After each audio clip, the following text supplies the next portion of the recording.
Okay, so now we're going to take a look at another kind of reasoning involving subderivations, and this time we're going to be working with disjunctions and using the rule of disjunction elimination.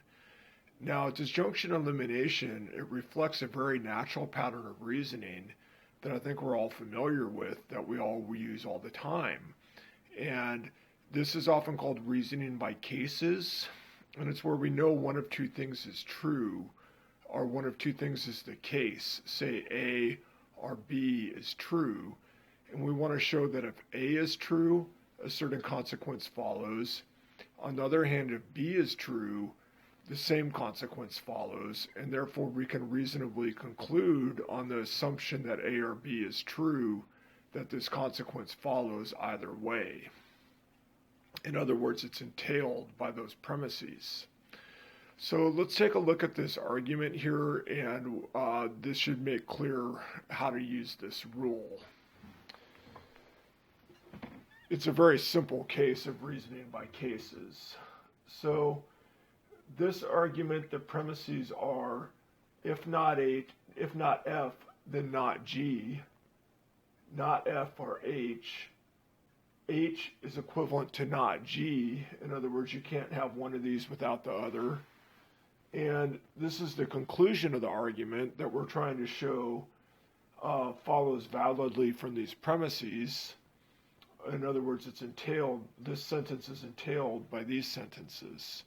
So the key assumption for our purposes is this one, not F or H. And in fact, that's the only one we can really work with here. We can't do much with either of these. So what we're going to do is we're going to assume each disjunct one at a time and show what follows from it. And we want to show that we get not G from either one of those disjuncts. No matter which one is true, not G is going to follow. And it doesn't matter what order we do them in, but I generally like to take which one I think is going to be simplest to work with first and do that one first. In this case, it doesn't really matter. These are both going to be pretty short subderivations. So let's start with not F.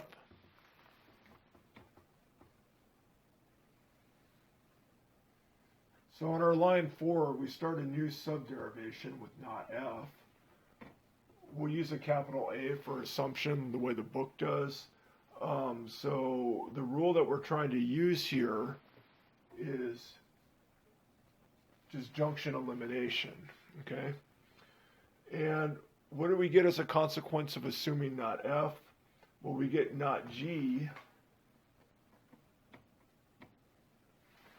by a conditional elimination on lines 1 and 4.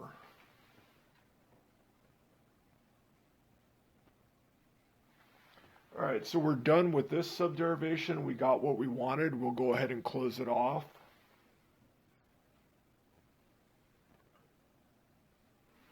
And let's see what happens now with H.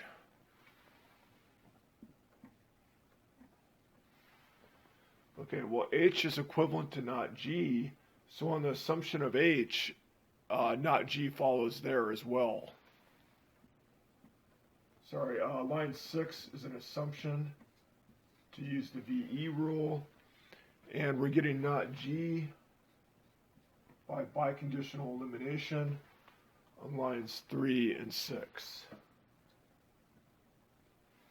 Okay, and now we're ready to conclude this. Well, one last point before we finish up. Notice that even though these assumption lines, or these scope lines, they're on the same level, you can't get from here back into here. Okay, this one is done, and this is a whole different subderivation. So now we can finish this up. We get our line 8 by V elimination, and we want to cite the original disjunction and the line numbers of the subderivations involved. So 4 through 5 and 6 through 7.